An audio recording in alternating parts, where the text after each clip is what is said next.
Hello everyone, welcome back to another video. In this video, I'm going to be going over the brand new event boss, the Aboru, also known as Gallant's Nephew. Of course, we're going to be doing it on the extreme difficulty. This boss is a very common boss, but it is a it's a boss that happens pretty frequently, but there's been a lot of new characters since then. So I thought I would do a guide. This is going to be like my auto team. Of course, you can really do it quicker, but I just like to do an auto team. Much easier. Card sets, I'll just go with card sets first. Auto, attack, done. Actually, was there a new one? No, cool. And then you've got, of course, the Ultimate One, who's DPS, also can't be stat load, which is important.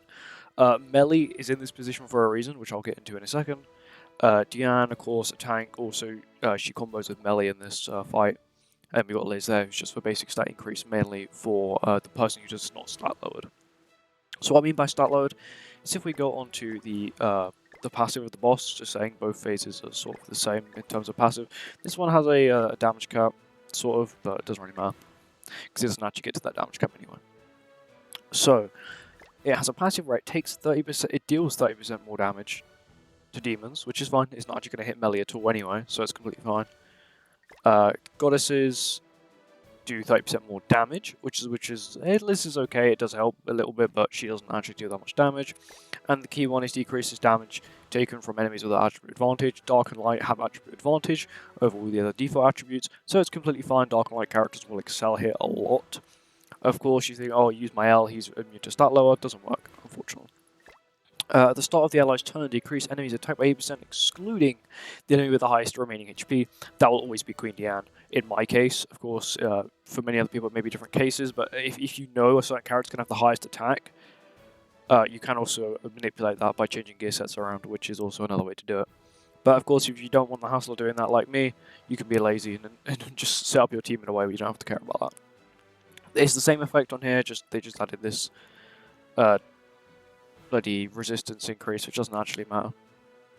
So the reason I have my team set up like this is because, well, as you'll see when we get into it, he will, of course, he debuffs the person with, he debuffs at the start of his turn, meaning that if I don't have Melee's buff, the boss will always attack 3 times, meaning that I will always get the cleanse on Melee, meaning that Melee will never have the attack lower until we hit phase 2, but that's the reason Escanor's here, because he can't be stat lowered, and Diane is still a pretty decent DPS. I don't have her relic at the moment, I may get it later on, I'm not too sure currently. As you can see, my Diane definitely out HPs everyone on my team. She's HP defense, Liz is HP defense, attack crit down, attack crit down. Links, we got Merlin, this Merlin is HP defense, of course I could switch her to attack crit down, but he doesn't really need it, his stats are high enough it is. Of course we have Soriel for melee, she does a little bit more damage, and Liz has just got Derriere for the extra attack.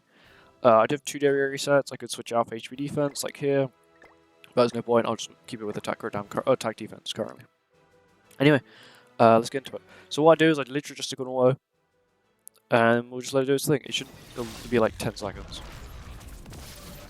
I do wish they made a few more event bosses here and there, because they have ones from the story that I don't know why they just don't implement them as event bosses. Yeah, people could call it lazy, but I just think they'd be using their resources wisely. Because you can turn the Demon King boss fight into an event boss. There you go, it saves a lot of time. The first play will always be this play. The main reason you want to do this is mainly for the stat increase from Liz, which will help out the person, mainly Diane. Also, Liz does somewhat decent damage first turn, which is also pretty handy as well. As you can see, Liz got the stat boost. Unfortunately, this team was designed in the fact that you get really bad card RNG and not really good card RNG. So as you can see here, it's going to merge Escanor and play a lot of Escanor cards. He is disabled himself. So red time milling is pretty much a key thing on Diane as well. I forgot to state that. Red time milling is a key thing on Diane, just so that melee does the 40% extra damage. It's not going to use a single melee card, of course, because when I'm trying to make an example of something. But pretty much what would normally happen is you wouldn't pull any good cards. Melee would do an AoE and then a single target, and then he would kill it, because he had the 40% damage increase from his passive. Of course, Escanor here doesn't care, he can't really be stat lowered, so it's not a problem for him. So we pull a taunt card, so Diane will taunt up again. Melee will be attack lowered now, but Escanor will one-shot it, because it's Escanor. The only it's only like 286k HP or something like that, so even a 1/6 Escanor can definitely one-shot that. And of course, you know, you can't actually increase Escanor stats because of the attack lower, and you know, it's kind of irritating because he'll lower it to Escanor's base stats. But still, you can still make use of Escanor's passive, which just increases his damage dealt. If you don't have melee, you can replace melee with Margaret, which is okay as well, because Margaret will only use her buff when there's a debuff applied, which means that you'll have an extra turn, a cleanse turn, which is pretty cool. Extra damage. But yeah, that's it. Boss fight's very easy. I'll have a little time. I've probably had a little time thing, so you can skip along and get to the part you want to. But yeah, that's it. Thank you for watching. I'll see you all in the next one. Goodbye.